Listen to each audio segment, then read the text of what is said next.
Bismillahirrahmanirrahim. Assalamualaikum warahmatullahi wabarakatuh.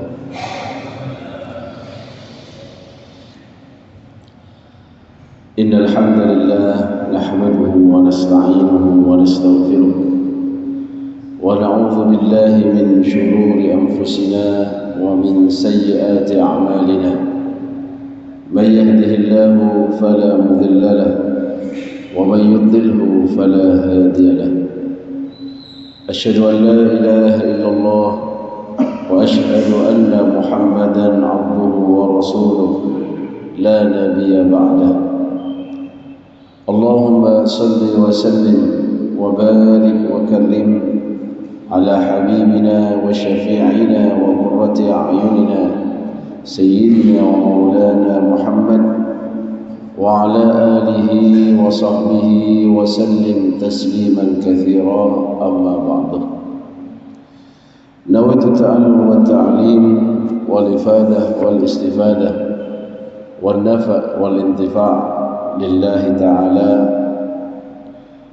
رب اشرح لي صدري ويسر لي أمري واحلل عقدة من لساني يفقهوا قولي اللهم إنا نسألك الهدى والتقى والعفاف والغنى آمين يا رب العالمين. Ikhwatal iman, jamaah sekalian, Bapak Ibu yang semoga senantiasa dirahmati oleh Allah.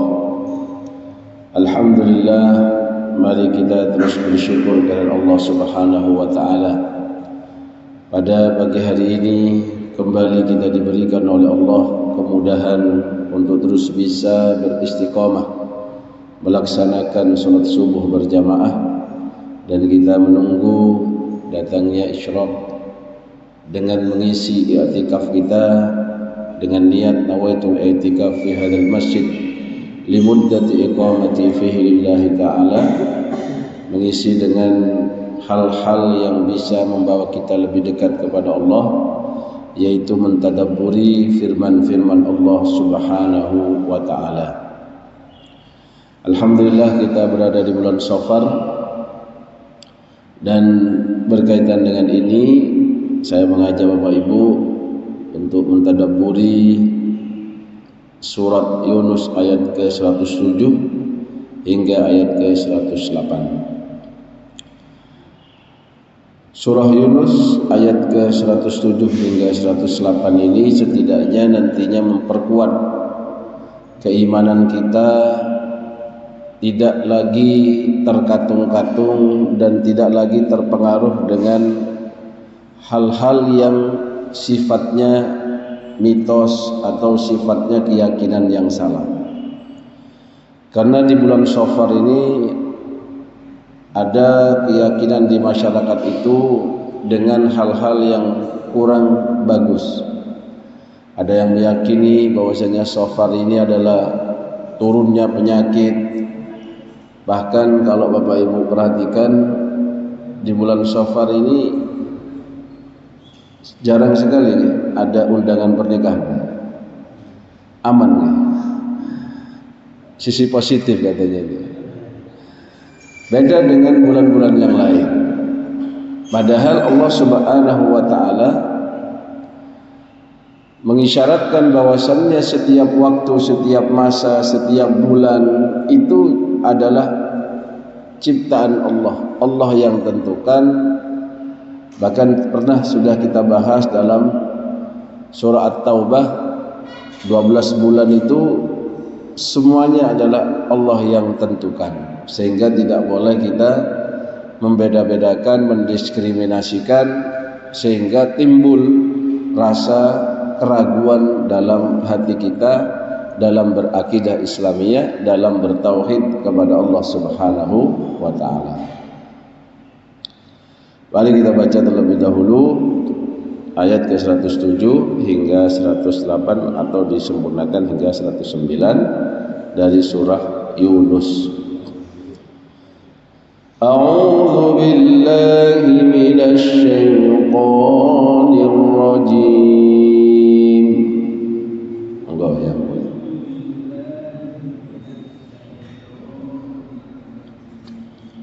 Bismillahirrahmanirrahim.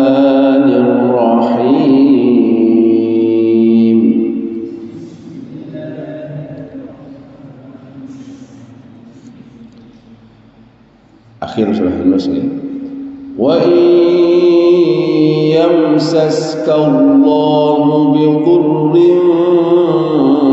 فلا كاشف له إلا هو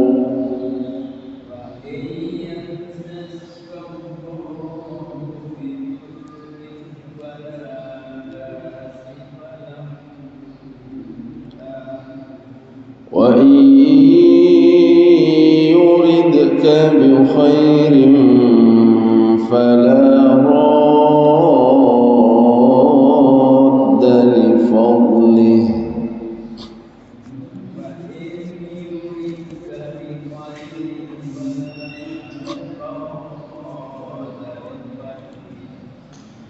يصيب به من يشاء من عباده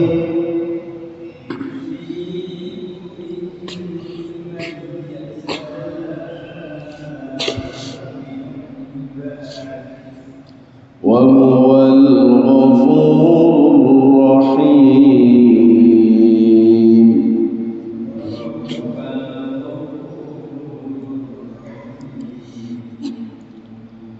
قل يا أيها الناس قد جاءكم الحق من ربكم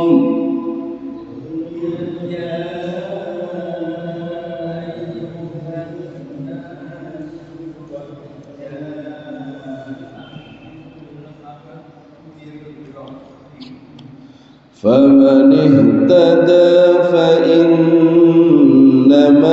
يهتدي لنفسه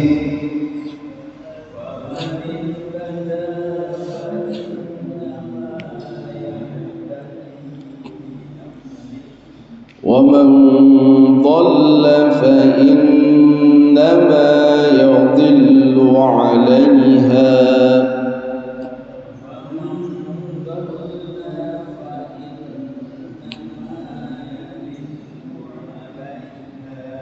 وما أنا عليكم بوكيل.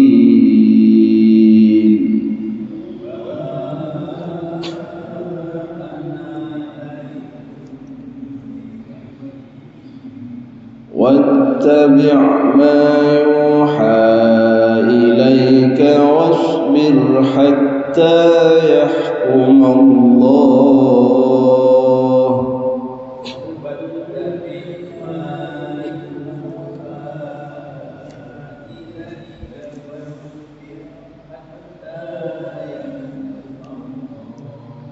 وهو خير الحاكمين.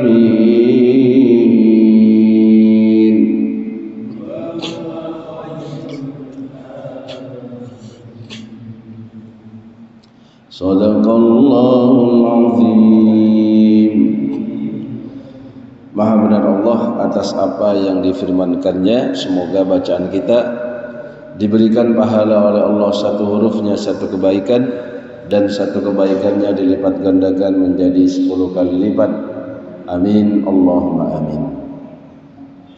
Ikhwatal iman jamaah sekalian, Allah berfirman, wa iyamsaskallah, dan jika menimpakan kepadamu, dan jika Allah menimpakan kepadamu bidurrin, dengan satu mara bahaya, fala kashifalahu, maka tidak ada yang dapat menghilangkan bahaya itu illahu, kecuali hanyalah Dia, yaitu Allah. Begitu juga sebaliknya, wa iyuridka, dan jika Dia menghendakimu, diberikan kepadamu bi khairin, kebaikan, fala radda li fadlih, maka tidak akan ada yang dapat menolakkan, yang dapat mencegah karunia Allah diberikan kepadanya. Yusibu bihi man yasha, Allah menganugerahkan dengan karunia-Nya itu kepada siapapun yang Dia kehendaki, min ibadih, dari hamba-hambanya. wa huwal ghafurur rahim, dan Dia Maha Pengampun, Ar-Rahim, dan Maha kekal kasih sayangnya.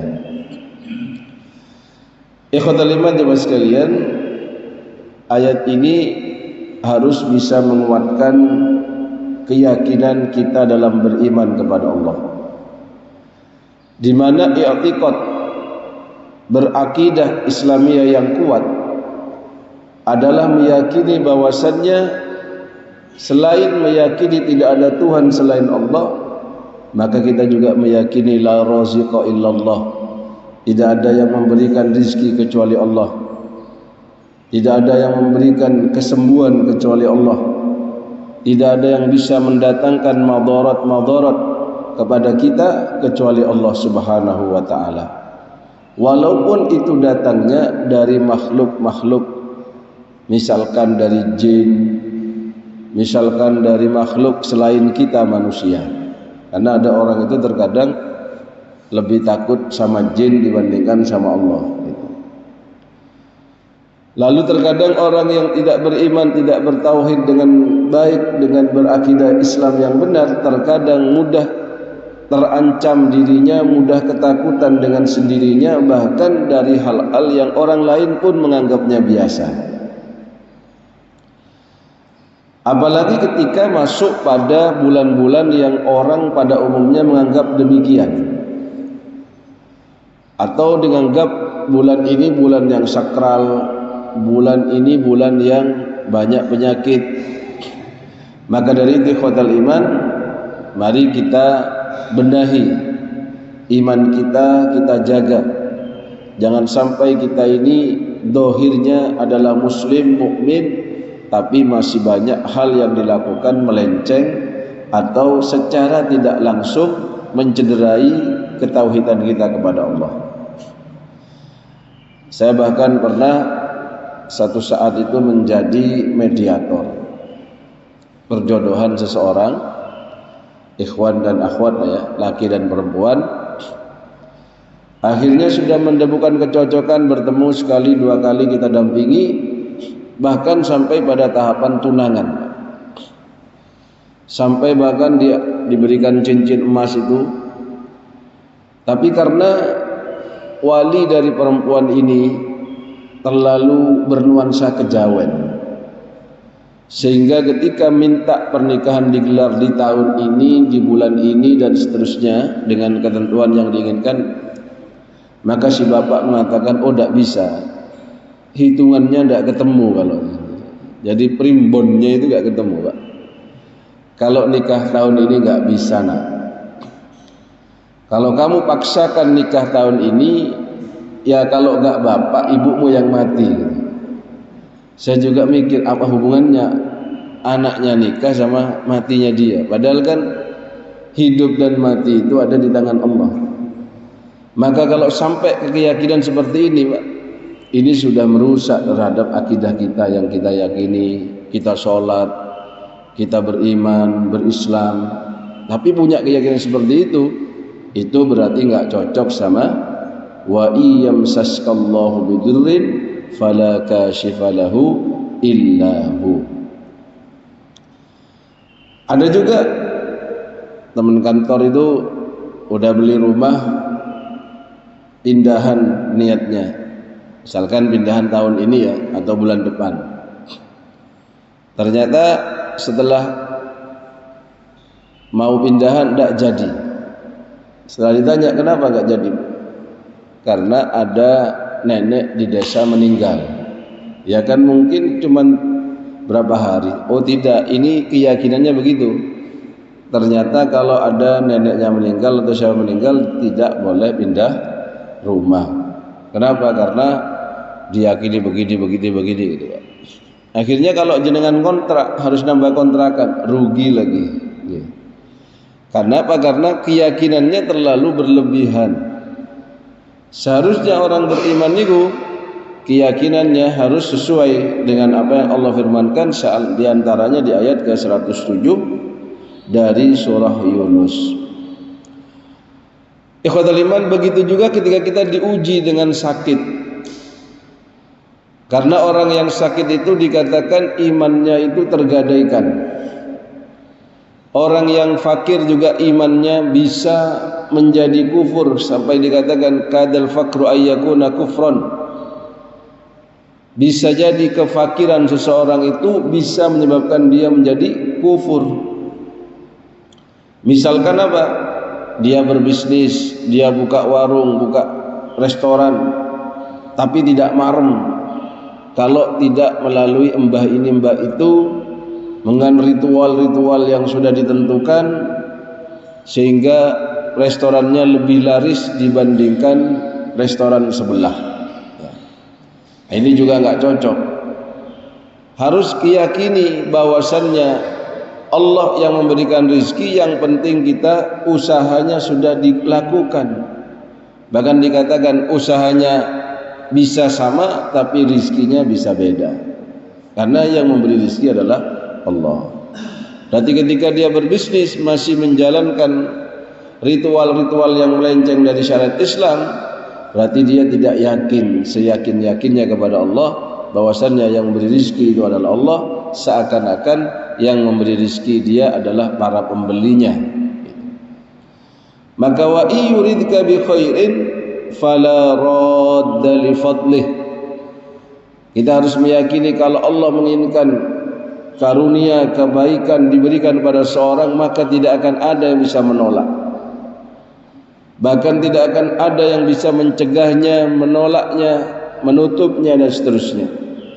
Maka ikhwatal iman, mari kita tata hati kita, jangan sampai ini juga berlaku untuk anak-anak dan keturunan kita. Kadang kita mendidik itu tidak sadar. Tidak sadar itu dalam artian apa? Mengecilkan Allah, menghilangkan kuasa Allah. Dengan apa? Dengan sering-sering kita ini ketika memberikan solusi tidak mengedepankan Allah Subhanahu wa taala sebagai solusi. Misalkan ketika sakit, seakan-akan yang ada di dalam benak anak kita nantinya harus ke dokter, dalam artian sakit itu disembuhkan dokter. Nah, andaikan sakit itu Pak yang menyembuhkan dokter, tidak akan ada dokter yang sakit. Karena ketika dia sakit pasti dia berobat sendiri langsung sembuh. Bahkan ada orang itu yang sudah muter-muter obat kemana-mana, ya nggak sembuh-sembuh. Akhirnya biasanya kembali ke Al-Quran, dibalik gitu, minta kesembuhan dulu melalui hamba Allah, makhluk Allah, belum meminta kepada Allah. Itu terkadang begitu. Ya kalaupun kondisi tertentu seperti darurat, ya itu memang beda. Tapi ketika orang itu masih bisa berjalan, masih bisa hidup, walaupun dia ada yang dirasakan tidak nyaman dalam tubuhnya, akhirnya ketika dia sakit itu, yang dia dalam benaknya yang ada ini obat ini yang bisa menyembuhkan, ini juga ciri-ciri orang tercemar dalam urusan bertauhid kepada Allah Subhanahu wa taala. Maka ikhwatal iman jamaah sekalian, yang perlu kita tanamkan adalah yang memberikan madarat, memberikan kebaikan itu mutlak milik Allah. Kalaupun misalkan melakukan usaha, misalkan orang sakit melakukan usaha untuk sembuh, berobat, itu adalah keutamaan dan kesunahan. Jadi tidak, dalam hukum itu bahkan berobat itu hukumnya bukan wajib, sunnah. Kenapa kok begitu? Karena terkadang sakit itu Pak datangnya murni dari Allah. Beda ya kalau datangnya panjenengan itu dari kesalahan-kesalahan hidup kita. Mungkin salah makan, udah dilarang sama Al-Quran tidak boleh minum alkohol, malah ngombe ini sembarang kali. Akhirnya lambungnya kena. Berarti itu memang pelanggaran. Itu tidak usah berobat dulu itu. Kalau sebagai seorang mukmin bertaubat dulu. Obat taubatan nasuha, dan bertaubat itu kan berhenti, menyesali, meminta ampun. itu bertaubat saja insya Allah bisa sembuh, apalagi berobat gitu loh. Jadi hukumnya bahkan dalam hukum Islam, dalam fikih itu berobat itu hukumnya sunnah saja. Karena kalau kita wajibkan yang tidak bisa berobat dosa semua, itu kasihan. Dan kita bisa dapatkan ada Nabiullah itu, Nabi Ayub misalkan, beliau orangnya kaya raya, beliau orangnya ini memiliki keluarga besar, memiliki budak-budak, ibarat perusahaan dan karyawan-karyawannya. Maka tidak ada angin, tidak ada hujan, beliau diuji oleh Allah dengan sakit. Dan sakitnya pun berkepanjangan, bertahun-tahun. Bahkan hartanya habis, semuanya habis. Siapa yang bisa menyembuhkan itu? Bahkan dokter pun tidak ada di situ. Maka ketika diminta oleh istrinya, panjenengan kan Nabi, coba minta sama Allah, minta kesembuhan, minta nikmat yang sudah Allah berikan kembali. Maka dia pun berkata, wahai istriku, coba diingat berapa tahun kita ini hidup dalam kesenangan, kebahagiaan, kenikmatan yang luar biasa yang Allah berikan. Misalkan 10 tahun. Ketika dijawab 10 tahun misalkan, saya malu minta sama Allah, diberikan kenikmatan 10 tahun, baru diuji setahun 2 tahun saja sudah gundah gulananya luar biasa. Nah itu Pak yang terjadi kepada Nabi Ayub, sampai memperhitungkan ke sana. Maka biarlah istriku aku bersabar hingga sebagaimana Allah memberikan aku nikmat, baru nanti aku akan minta sama Allah. Dan sembuhnya Pak tidak juga melalui dokter, beliau minta kepada Allah kesembuhan, kemudian Allah berikan kesembuhan murni itu Pak. Dan ada kasus-kasus di masyarakat seperti itu, ada Pak. Jadi dia sudah berobat kemana-mana gak sembuh-sembuh, akhirnya dia datang ke ustadz atau siapa itu, curhat, akhirnya pakai Al-Quran, bahkan hanya diruqyah, ternyata sembuh gitu. Itu seharusnya orang-orang beriman itu, terkadang Allah beri sakit itu memang tujuannya bukan untuk menyakiti. Sakit Allah berikan terkadang itu kalau memang orang ini memang soleh, sudah sesuai dengan ketentuan Allah, makannya makan yang halal dan thayyib, bisa jadi memang itu peringatan bahwasannya sampean sudah tua. Ini kita namanya sakit tua Pak. Ada juga sakit niku menginginkan dari kita agar dia ampuni dosa-dosanya oleh Allah. Kan ada nggih orang itu sebelum meninggal itu opname sampai 10 hari. Keluarga besarnya diskusi, musyawarah, gimana nih? Masuk ruang ICU opname apa enggak ini? Perawatan enggak? Yang satu enggak usah lah. Ya nek wayai meninggal ya meninggal, enggak usah dipaksakan hidup. Yang satunya jangan, akhirnya napa diputuskan udah masukkan ruang perawatan, seharinya 3 juta. Sampailah 15 hari sudah mau habis 50 jutaan. Kalau orang beriman Pak, beda jawabannya dengan orang yang tidak beriman. Kalau orang tidak beriman itu kadang gini, maka harus tak kandhani sampean, wis talah, gak usah ngono iku, lonten-tek itu. Nah, gitu. Tapi kalau orang yang beriman, yang tahu tentang bahwasannya kebaikan dan keburukan itu datangnya dari Allah, tetap semuanya ditanggapi positif. Misalkan dalam hal urusan sakitnya, ya kita mengambil jalan sunnahnya, yaitu berobat, maka dapat pahala dari berobat itu. Yang kedua, kita berhusnudzon kepada Allah. Ya gak apa-apa dia ini sebelum meninggal sakit sampai 10 hari, diinfus, di ini, di itu. Dan itu menjadi cara Allah menggugurkan dosa-dosanya. Bahkan kita ketusuk duri di jalan di mana itu. Kalau kita ini ikhlas ridho terhadap ketentuan Allah itu, maka akan diampuni dosa-dosanya. Beda kalau kecucuk durinya terus meso-meso gak mari-mari sampai menen niku sik meso-meso. Sampai besok nih. Niki beda kasus niki. Nggih. Lah itu Pak. Maka jangan dibuat orang yang seperti tadi bersuudzon.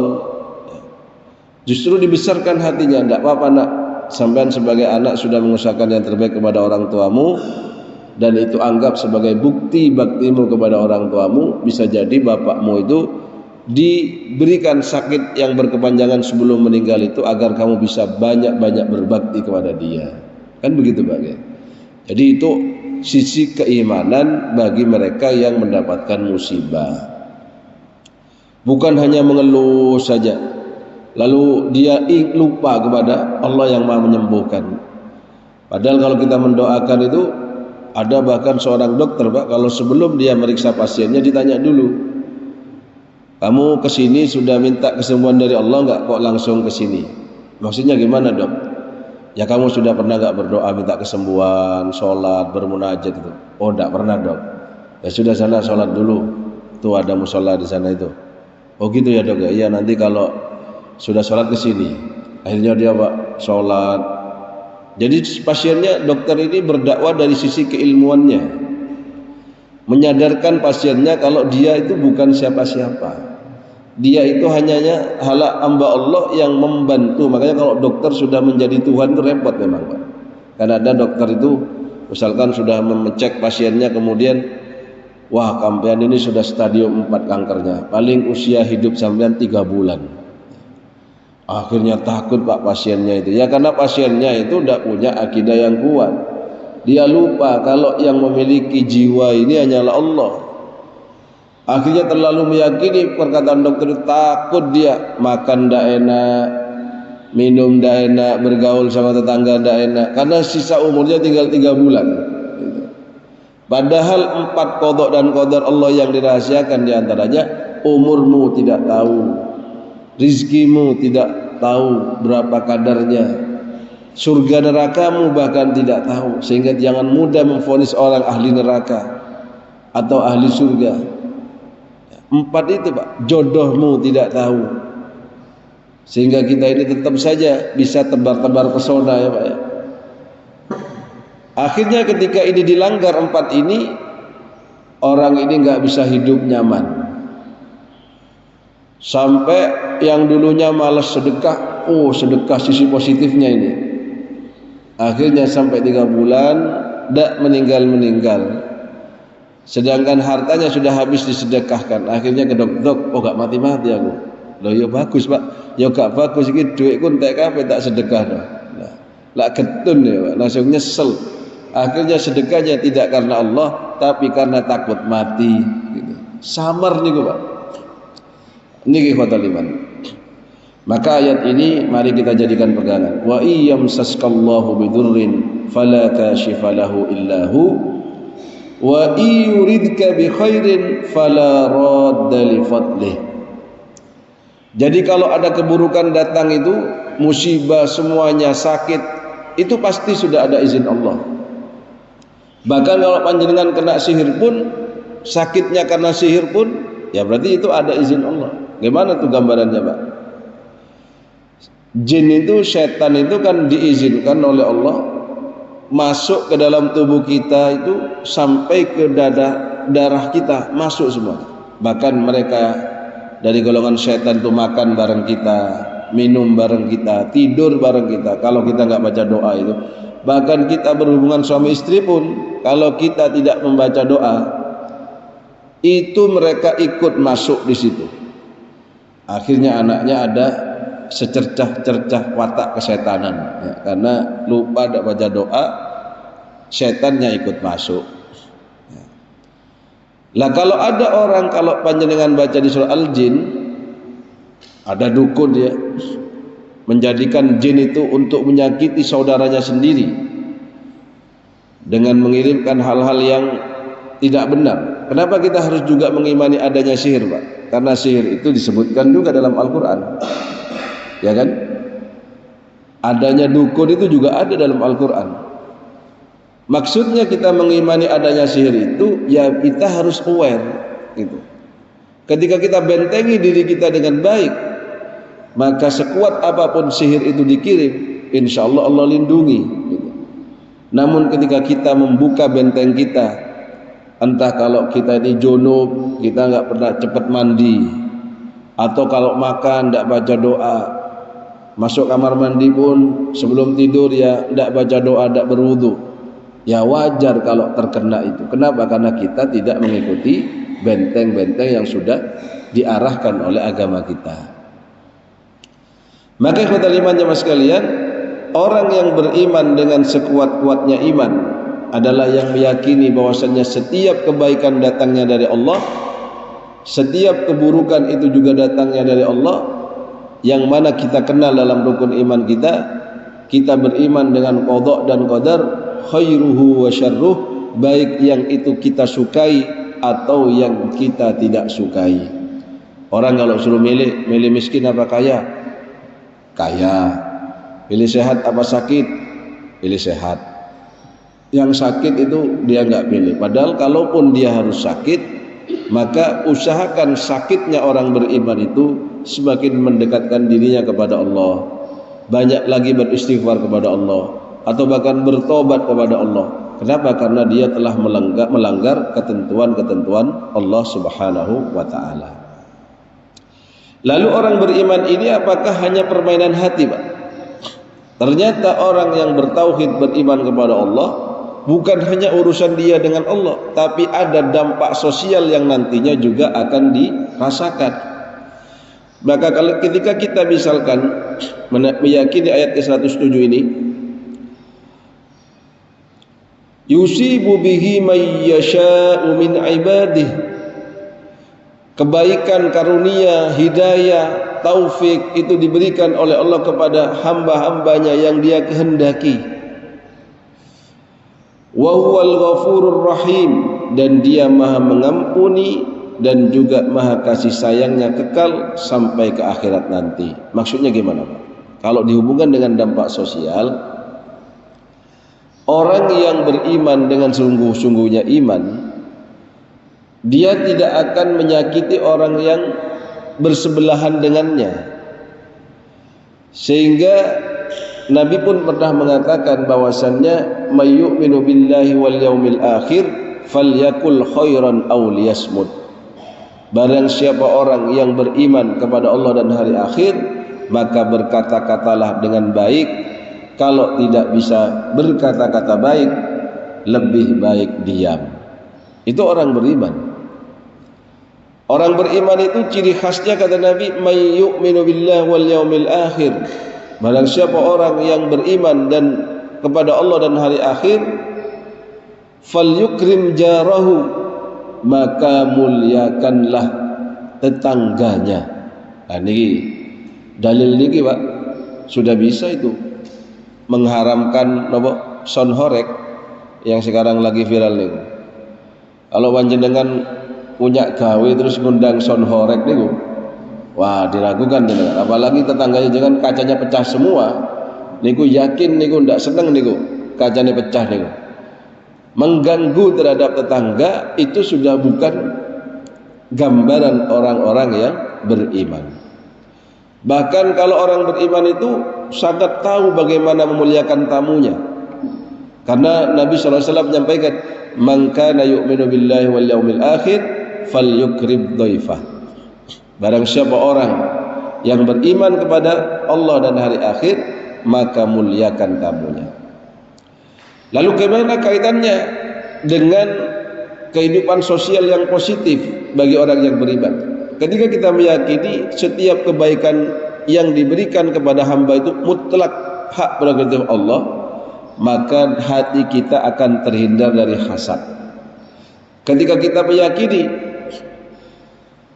wa yuridka bi khairin fala radda li fadli yusibu bihi may yasha'u min ibadi, bahwasanya karunia Allah itu akan diberikan oleh Allah kepada siapapun hambanya yang dia kehendaki, maka kita tidak akan mudah berdengki. Oh, ada saudaranya dapat nikmat, kita pun tidak dengki.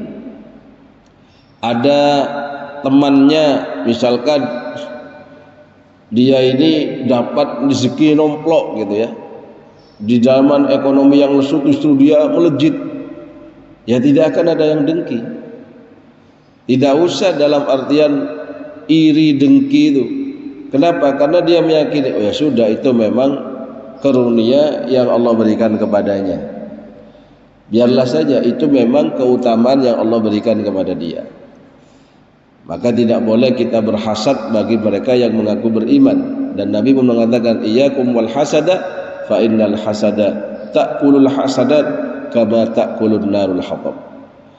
Hindarilah kalian berhasad, karena sesungguhnya dengki itu, hasad itu bisa memakan amal-amal soleh kalian sebagaimana api melahap kayu bakar. Jadi permasalahan sosial itu biasanya timbul dari kedengkian, Pak. Pedagang biasanya irinya, dengkinya sesama pedagang. Oh, sana kok laris banget jualannya. Wis kirim-kirim aja, dikirim sihir pada gitu, Pak ya. Atau misalkan teknisi, ya nopo dengkinya antar mereka. Oh, ustadz bisa jadi kalau tidak jaga hati bisa. Atau peruqyah misalkan, oh lawannya dukun misalkan. Sehingga wah ini kalau dia dibiarkan terus nih, pasar kita bisa turun ini. Hajar saja orangnya itu yang biasa meruqyah itu, dihajar dia. Kalau dia nggak siap, ya wassalam juga, Pak. Jadi antar itu sudah biasa, ya. Kalau mereka tahu bahwasannya dia beriman dan mengikuti pada ayat ke-107 ini, insya Allah kita semua ini akan aman. Hidup kita akan nyaman, tentram. Kalaupun sakit ya kita tetap tenang, tidak terlalu hidupnya seakan-akan itu habis, alias tidak bahagia gara-gara satu ujian yang Allah berikan. Padahal banyak nikmat yang lain yang belum kita syukuri. Kita terkadang hanya terlalu fokus pada musibah yang satu yang Allah berikan kepada kita. Sedangkan nikmat yang berpuluh-puluh, beratus-ratus itu kita lupakan. Akhirnya hidup kita itu 30 tahun hanya berkutat meratapi musibah yang kita rasakan. Insyaallah begitu dalam aplikasi ayat ini. Semoga kita bisa menerapkannya dalam kehidupan dan menjaga keimanan kita kepada Allah Subhanahu wa taala. Jadi kalau panjenengan mau nikahkan anak pada bulan Syawal, silakan Pak, nikahkan, enggak apa-apa. Enggak usah ada udah nanti kamu kalau dinikahkan sekarang bisa cerai itu anakmu kayak gini. Wah, ya coba diteliti apakah yang cerai itu jangan-jangan juga nikah di bulan-bulan yang dia anggap bagus kan gitu. Atau misalkan panjenengan mau buka usaha, jangan, hitungannya jangan sekarang, ya keburu bangkrut nanti, keburu habis modalnya. Buka usaha sekarang enggak apa-apa, bismillah saja. Kalau yang mau nikah kebelet, karena ada orang nikah itu kebelet. Jadi kalau hukumnya nikah itu wajib bagi mereka yang takut berzina, tidak usah nunggu bulan depan, tahun depan. Kalaupun sekarang bisa nikah, sekarang nikah. Bahkan zaman COVID banyak orang nikah itu. Kenapa katanya? Bukan masalah ini tapi itu, Pak. Masalah ekonomis. Nggak ada undangan, langsung virtual gitu, Pak ya. Makan-makannya juga virtual. Sebelum saya tutup mungkin ada pertanyaan? Monggo, kalau ada yang mau bertanya atau menambahkan apa yang saya sampaikan, atau monggo, ada. Sambut. Alhamdulillah kalau memang tidak ada pertanyaan saya tutup. Isyraq kurang berapa menit, Pak? 5 menit? Oh, kurang 5 menit ya. Insyaallah. Yang pas memang nunggu isyraq, kita selesaikan lalu sholat, okay. Agar dapat keutamaan orang yang berzikir, sholat subuh berjamaah di masjid, kemudian berzikir, mengisi dengan hal-hal yang baik, majelis ilmu ini juga baik, beriktikaf kita di masjid, lalu melaksanakan 2 rakaat sholat itu, maka akan mendapatkan pahala haji dan umrah tambah sempurna dan sempurna. Tapi jangan sampai nanti setelah melakukan ini jenengan batal gak daftar haji. Loh Pak, kok ditarik duit haji deh? Ya weh, cari ustaz mau ngono kok, wis oleh pahala haji ya. Ya enggak, Pak, itu keutamaan. Syukur-syukur kalau panjenengan ya bisa melakukan keutamaan ini, juga bisa berhaji ke Baitullah, gitu nggih. Termasuk Pak dalam urusan haji, Bro Sindir. Tahun ini kan banyak yang nggak berangkat, khususnya yang berduit, yang furoda dan lain sebagainya. Orang Pak kalau haji, umroh, kalau umroh sih gampang. Kalau haji itu Pak, kalau tidak memiliki keyakinan dengan ayat ini, ya, itu ketika dia tidak berangkat di tahun itu bisa stres, malunya tuh setahun penuh sampai tahun depan. Bahkan waktu 2003 waktu itu saya mau berangkat ke Yaman tuh sempat nginep di Cempaka Putih itu banyak jamaah haji itu yang tidak mau pulang karena dia itu gagal berangkat, akhirnya malu, tidak mau pulang, berlama-lama di Cempaka Putih itu, di tempat penginapan itu. Sampai dengan bapak teman saya yang biasa bimbing itu dikasih tahu, sudah Pak Ibu, sampean pulang saja, ya, tidak usah malu. Ini nanti ada pergeseran niat Pak. Haji itu kan kebaikan. Kalau panjenengan gagal misalkan, yang penting panjenengan sudah meniatkan kebaikan itu, karena kebaikan itu panjenengan lakukan hanya karena Allah, maka kalau belum diizinkan oleh Allah, maka tidak usah diratapi gitu. Santai saja. Ya Allah, mungkin tahun ini saya belum pantas, belum siap, khawatirnya ini dan itu. Husnudzon saja kepada Allah.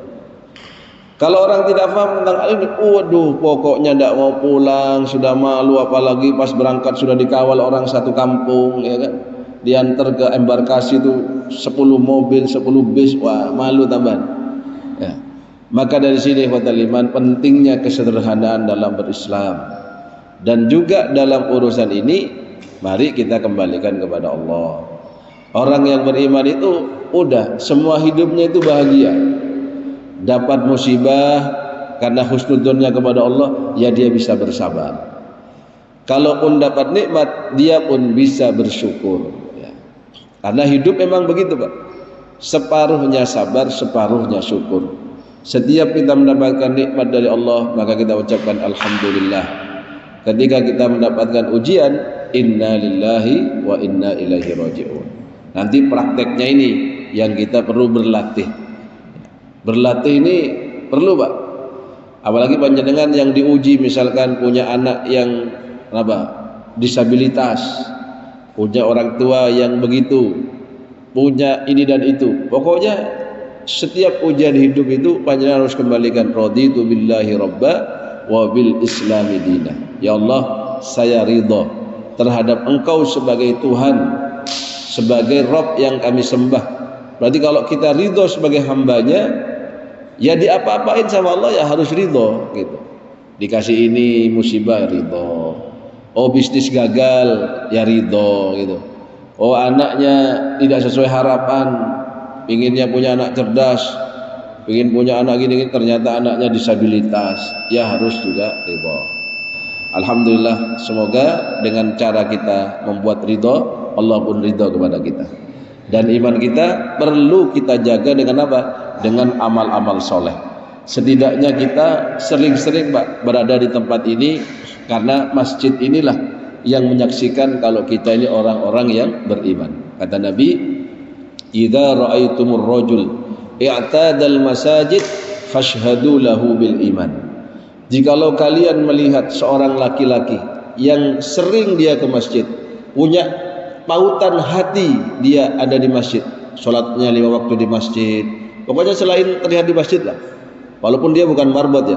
Kalau marbot ya wajar sering masjid, atau imam tetap ya, itu juga beruntung Pak. Orang yang dekat dengan masjid, memiliki ta'alluq hatinya dengan masjid, itu katanya Nabi, fashhadu lahu bil iman, saksikan dia ini adalah orang yang beriman. Maka panjenengan kalau nanti cari mantu, carilah di masjid nih, subuh-subuh gitu cari, oh ini cocok ini, ambil mantu. Nah repot nih yang hadir subuh nih sepuh-sepuh sedoyo, repot ambil mantu punya butuh HP nih. Nah, repot ini Pak sekarang itu okay? Nah, nyarinya memang di masjid insyaallah. Mohon maaf atas segala kekurangan, terima kasih atas segala perhatiannya. Semoga ilmu yang kita pelajari bersama ini berbarengan dengan hidayah taufiknya Allah Subhanahu wa taala, dan kita hidup dengan iman, menikmati iman kita, merasakan manisnya iman, dan kita minta kepada Allah dimatikan dalam beriman kepada Allah. Karena memang fitnah akhir zaman ini, kata Nabi, bisa jadi orangnya pagi masih beriman, sore sudah kafir, atau sore masih beriman tapi paginya sudah kafir. Naudzubillahi min dzalik. Tsumma assalamualaikum warahmatullahi wabarakatuh. Subhanallah.